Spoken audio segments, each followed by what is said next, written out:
안녕하세요. 저는 아내와 1년 전 이혼을 한 뒤 조그마한 사업체를 운영하게 되었는데 그 사업의 입소문으로 퍼져 대박이 나는 바람에 인생 역전이 되어버린 30대 남자입니다.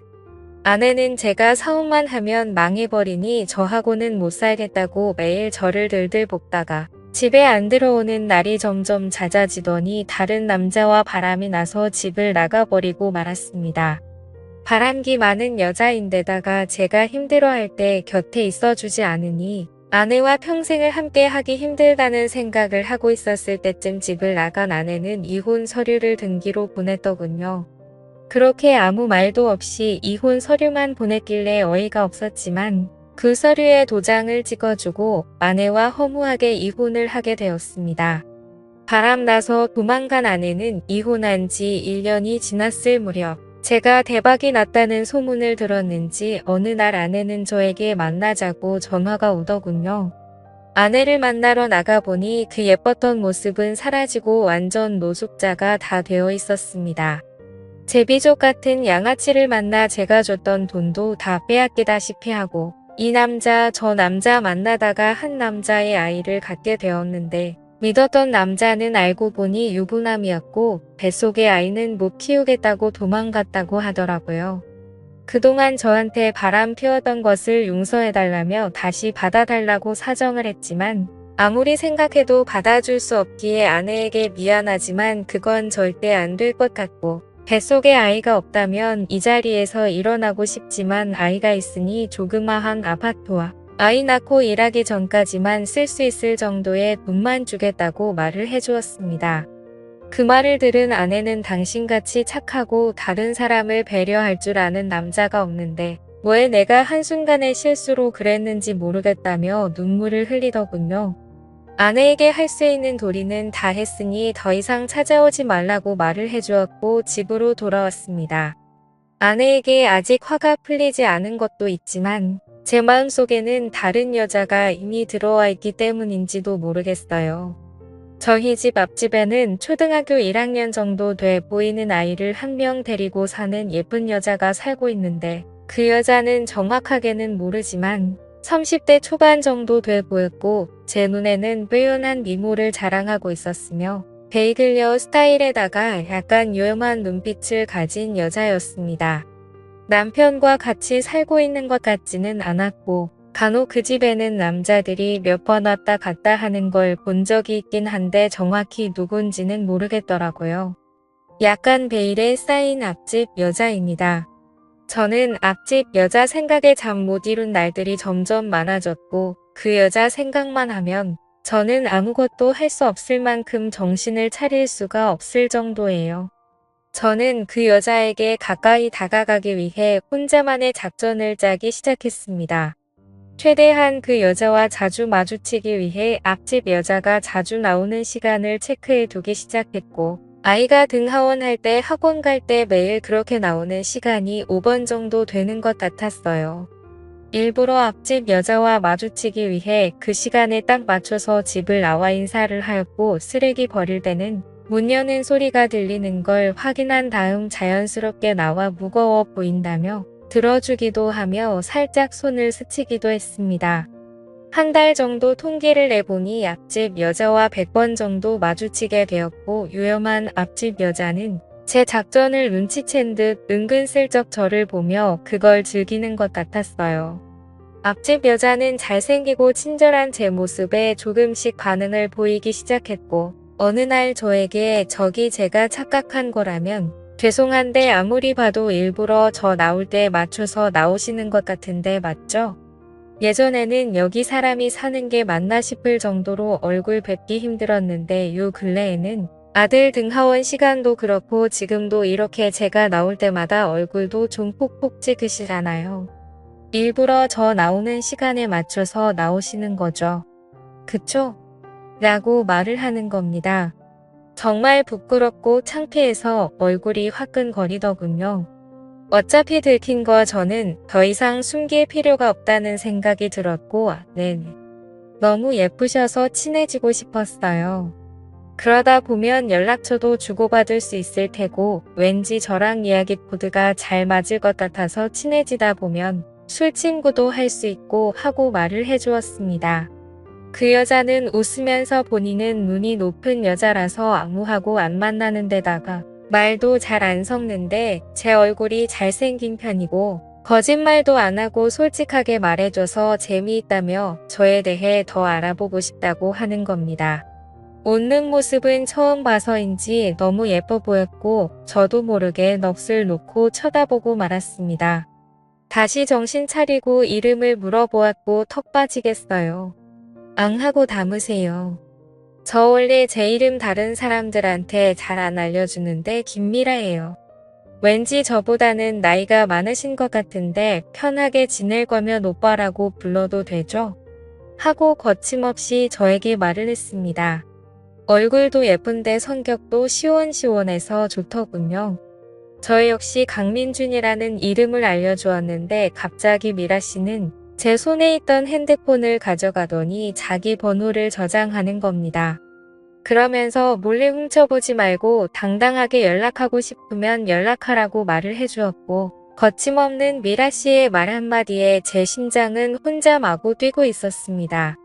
미라 씨는 연락처도 주고받았으니 기념으로 술 한잔 하자면서 집에 같이 사는 사람 있냐고 물어보았고 1년 전에 이혼하고 혼자 산다고 말을 하니 밤 10시 넘어서 아이 재우고 저희 집으로 올 테니 술상을 준비해달라고 말을 하더라고요. 예상치도 못했던 속전속결의 전개라 당황하긴 했지만 한편으로는 너무 좋아서 미치는 줄 알았어요. 그렇게 도도해 보이고 무뚝뚝해 보였던 미라 씨가 이렇게 쉽게 나에게 넘어오다니 제가 여자를 고시는 능력이 있긴 있나 봅니다.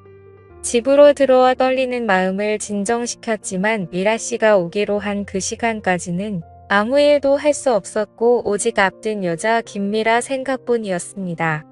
저는 속으로 이게 사랑인가? 아니면 그 여자를 갖고 싶은 욕망일까? 미라 씨를 오늘 내 여자로 만들 수 있을까? 아니야. 너무 급하게 다가가면 오히려 역효과 날 수 있어. 오늘은 술만 마시고 일주일 뒤 아니면 한 달 후 하며 온갖 상상을 다 했습니다. 빨리 먹은 음식에 취한다고 일단 한 달 후로 디데이를 잡고 차근차근 단계를 밟아가기로 생각했습니다. 하지만 남녀관계가 계획을 세운다고 그 계획대로 되는 건 아니잖아요. 미라 씨가 먼저 요구하면 저도 못 참고 어쩔 수 없이 그때 마음 가는 대로 하기로 생각하고 저 혼자 미라 씨를 생각하며 설레고 있었습니다. 미라 씨도 내 생각을 하고 있진 않을까 하는 생각이 들었고 저는 확인하고 싶은 마음에 미라 씨에게 전화를 걸어버리고 말았습니다. 미라 씨는 바로 전화를 받았고 상냥하고 애교 섞인 목소리로 어머 이따 만날 건데 뭐가 그리 급하다고 연락처 준 지 얼마 되지도 않았는데 전화하는 거예요. 안 그래도 몇 시간 후에 오빠 만날 생각에 설레고 있었거든요. 오빠도 내 생각하고 있었나 봐. 오빠 목소리가 이미 들떠 있어서 다 티나요. 거짓말 못하는 성격이죠? 얼굴은 되게 남자다운데 성격은 되게 귀엽네요. 늦지 않게 갈 테니 기다리세요. 라는 말을 시작으로 10분 정도 대화를 하고 전화를 끊었습니다. 목소리만 들어도 이렇게 떨리는데 막상 만나면 저도 모르게 마음이 돌변할까 봐 조심하고 또 조심하자는 생각이 들었고 혼자 사는 집이라 집이 너무 지저분해 보여 미라 씨를 맞이하기 위해 청소를 하며 정리를 하기 시작했습니다. 저는 미라 씨가 뭘 좋아하는지 몰라서 집에 있는 음식들과 모든 술을 다 꺼내 미라 씨와의 첫 만남을 기다리고 있었습니다. 밤 10시 20분쯤 현관 벨소리가 울렸고 저는 그 소리를 듣자마자 총알같이 달려나가 문을 열어주었는데 미라 씨를 보고 저도 모르게 깜짝 놀랐습니다. 평소 봐왔던 미라 씨가 아니더라고요.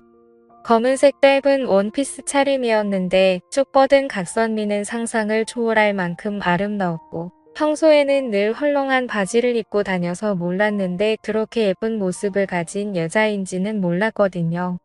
얼굴은 화장을 한 듯 안 한 듯 연하게 했는데 그 모습이 더 예뻤고 섹시하면서 지적이고 청순한 모습이었습니다. 헤어스타일 역시 평소와 다르게 머리카락을 질끈 뒤로 묶었는데 그 모습 역시 정말 예뻤습니다. 제 심장은 더 빨리 뛰기 시작했고 미라 씨에게 지금까지 봐온 미라 씨의 모습 중에 최고로 아름답다고 말해주었어요. 아, 부끄럽게 오빠 고마워요. 원래 그런 말 결혼 전에 많이 듣긴 했어요. 오빠가 여자 얼굴 볼 줄 아는구나 하며 저에게 윙크를 하는데 여자한테 윙크를 처음 받아봐서 저도 모르게 미라 씨 앞에서 바보같이 해볼래 하고 웃어버리고 말았습니다. 남자 혼자 사는 집이라 조금 더러워도 이해해달라고 말을 하였고 미라 씨는 괜찮다며 집에 초대해줘서 고맙다고 저에게 악수를 청하더군요. 저는 이때다 싶어 두 손으로 미라 씨의 손을 꼭 잡으니 미라 씨는 손을 빼지도 않고 다른 한 손으로는 제 손을 꼭 잡으며 솔직히 저도 오빠를 몰래 쭉 지켜봐 왔었어요. 워낙 얼굴도 잘생긴 데다가 한 번씩 매너 있는 모습이 눈길이 저도 몰래 가더라고요. 오늘 같은 날을 내심 기다리고 있었어요. 조금 더 빨리 다가와 주지. 제가 원래 좀 직설적이라 놀라지 마요. 오빠는 왠지 남성미도 넘칠 것 같아요. 저도 모르게 상상하게 된다니까요. 라고 하는 겁니다. 인사만 하다가 오늘 처음 연락처를 주고받고 조금씩 가까워지기 시작했는데 부끄러워하기는커녕 남자 집에 들어와서 대놓고 이런 이야기를 하다니. 미라 씨는 정말 대담한 여자였습니다. 이렇게 대놓고 말하는 여자는 처음이네요. 뭐 솔직히 저는 제 능력이 좋다고 자부하긴 하지만 그건 상대마다 다르니까 미라 씨께서 직접 경험해봐야 알 수 있지 않을까요? 하고 맞받아 주었습니다. 아무렇지 않은 척 말하긴 했지만 여자가 이렇게 노골적으로 훅 들어온 건 처음이라 저도 모르게 이상한 상상을 하고 말았습니다. 다시 정신을 차리고 식탁에 앉아 술을 주거니 받거니 하며 서로 아는 건 이름뿐이니 각자 인생 이야기를 해보자고 말을 하였고 미라 씨는 저에게 본인의 인생 이야기를 하기 시작했습니다. 현재 남편한테 받았던 위자료로 살고 있는데 쇼핑하는 걸 좋아하기 때문에 이혼하고 나서 그 많았던 돈은 2년 만에 바닥 나버렸다면서 아이를 키우려면 직장 생활을 해야 하는데 몇 군데 이력서를 냈지만 아무리 얼굴이 이뻐도 아줌마라고 받아주지 않는다면서 이제 곧 생활비가 바닥이 나기 전이라고 하더군요. 그 말을 듣자마자 술김에 무슨 용기가 났는지 저도 모르게 저는 30대 중반이 넘었고 현재 잘나가는 사업가이며 1년 전에 이혼한 터라 먹여 살릴 처자식도 없어서 돈을 버는 족족 쌓기 바쁩니다. 죽을 때까지 놀고 먹어도 될 정도죠. 결혼을 하게 되면 자식들 노후 걱정까지 안 해도 되는 데다가 내가 좀 먹여 살릴 정도의 재산이 충분히 있는 남자입니다. 하고 말을 하였고 미라 씨는 와 이런 말 하면 죄송하지만 정말 재수없네요. 그만한 돈 쓸데없으면 저한테 좀 쓰시면 안 돼요? 하고 말을 하며 가진 거라고는 아파트뿐이라서 돈을 쓰기 위해 집을 팔고 더 작은 아파트로 이사를 가려고 급매물로 내놨다고 하더군요. 그렇게 쓸쓸하게 말하는 미라 씨는 정말 안쓰러워 보였어요. 매일 아침마다 미라 씨를 보았지만 실제로는 이렇게 대화를 나눈 지 얼마 되지도 않았잖아요. 그런데 이상하게도 미라 씨와 저는 10년 이상을 만난 것 같은 연인 같았고 미라 씨는 화장실 간다고 일어날 때마다 위험하고 도발적인 모습에 제 이성은 끊어지기 일보 직전이었습니다. 저는 여자를 많이 만나보았지만 이런 적은 한 번도 없었던 터라 묘한 기분에 도저히 참을 수가 없어 손을 뻗어 미라 씨의 손을 잡아버리고 말았습니다. 미라 씨는 제 손을 뿌리치지 않았고 자연스럽게 서로의 마음을 확인하고 말았습니다. 하지만 왠지 첫 만남에서 이러면 안 되는 거라고 생각이 들었는지 미라 씨와 저는 더 이상의 선을 넘지 않고 술을 이어 마시기 시작했습니다. 미라 씨는 술이 정말 센 건지 분명 제법 마셨는데도 끄떡 안 하더군요. 아까 했던 이야기를 다시 이어하기 시작했고 미라 씨에게 그 아파트를 나에게 팔라고 했더니 어차피 팔려고 내놨으니 그렇게 하겠다고 했습니다. 그 아파트 나한테 팔고 어디로 갈 거야? 받은 곳 있어? 하고 자연스럽게 말을 놓으며 질문을 했더니 갈 곳이 없으니 원룸 하나 얻어 아이 키우며 아파트 판 돈은 생활비와 교육비에 쓸 예정이라고 하더라고요. 전 남편하고 이혼하면 잘 살 것 같았는데 직업이 없는 전업주부이다 보니 이런 일이 생긴다면서 돈 많은 영감을 만나 살아야 하는 건가 하는 생각을 하루에도 몇 번씩 한다는 겁니다. 그 말을 하면서 너무나 슬픈 표정을 짓는 미라 씨가 너무 안쓰러워 보였고 미라 씨에게 그 아파트 팔고 우리 집에 와서 같이 살면 안 되겠냐는 제안을 하고 말았습니다. 그 전까지 어떤 말을 해도 다 받아주고 제가 생각지도 못한 말도 서스럼 없이 하길래 제 제안은 당연히 받아줄 거라고 생각했는데 그건 저만의 착각이었습니다. 미라 씨는 화를 내며 평소 얼굴은 마주치는 사이였고 연락한 지는 몇 시간 되지 않았지만 아무리 그래도 본 거는 아니지 않냐며 집에 간다고 말을 하는 겁니다. 그러면서 현관문으로 뛰어나가는데 그대로 보내면 평생 후회할 것 같아 미라 씨를 붙잡았더니 미라 씨는 저를 부딪히다가 밑에 있는 신발에 걸려 그 자리에 넘어져 버리고 말았고 중심을 잡지 못해 저도 모르게 같이 넘어지고 말았습니다. 그 상태로 결국 누가 먼저랄 것도 없이 저희는 그 시점을 계기로 연인이 되어버렸죠. 그렇게 저와 미라 씨는 그 이후로 보통의 사람들처럼 사랑을 키워가기 시작하였고 저는 미라 씨에게 그 집을 미라 씨 명의로 계속 갖고 있으라고 말해주었습니다.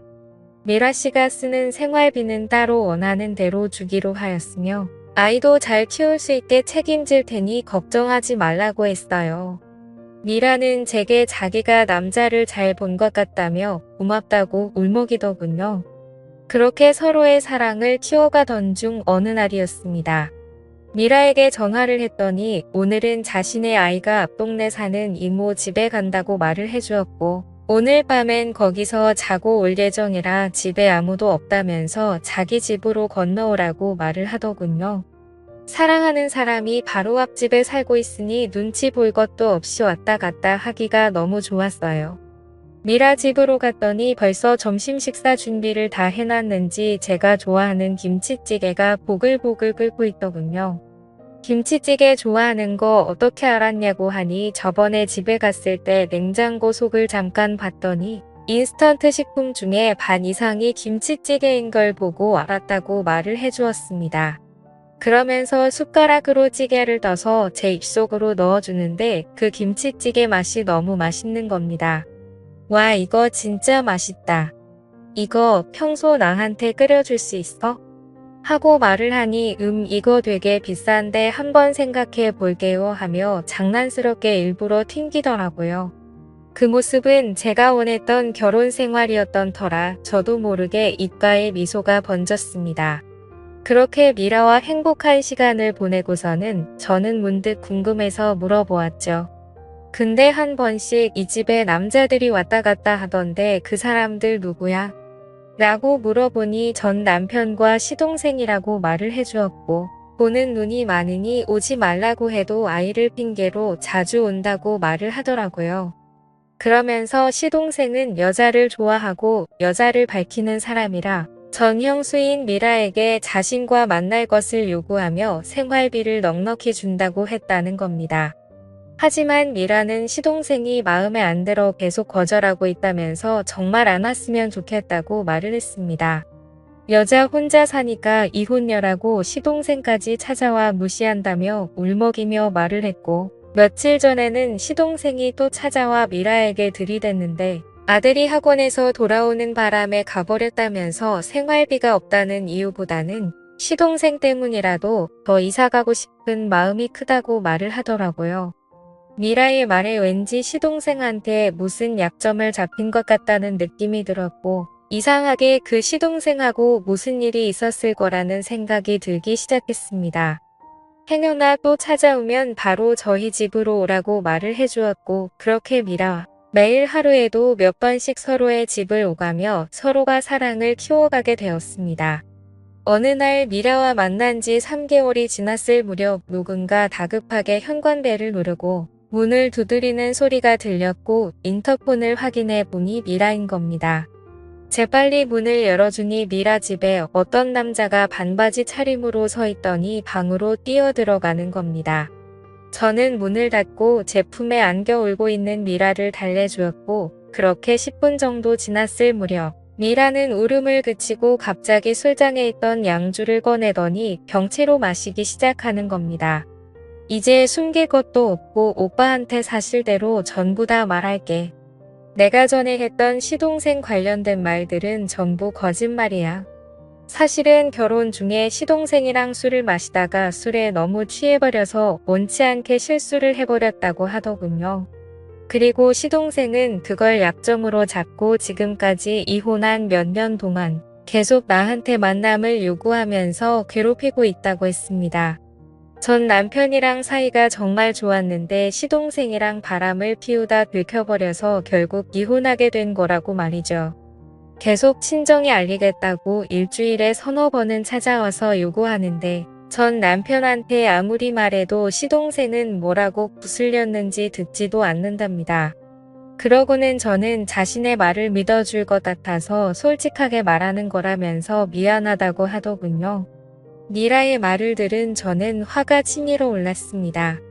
그리고 미라에게 너무 미안해하지 말고 진정하고 있으면 지금 당장 미라 집으로 가서 그놈과 대면해서 해결해 주겠다고 말을 하고 집을 나섰습니다. 그렇게 미라 집을 들어가서 시동생을 불렀더니 뭐가 그리 당당한지 어깨 쫙 펴고 얼굴을 내밀더군요. 그런데 그 시동생은 어디서 많이 본 듯한 얼굴이었고 기억이 날 듯 말 듯하며 머리를 쥐어짜며 생각하고 있었는데요. 민준이 형님 아니세요?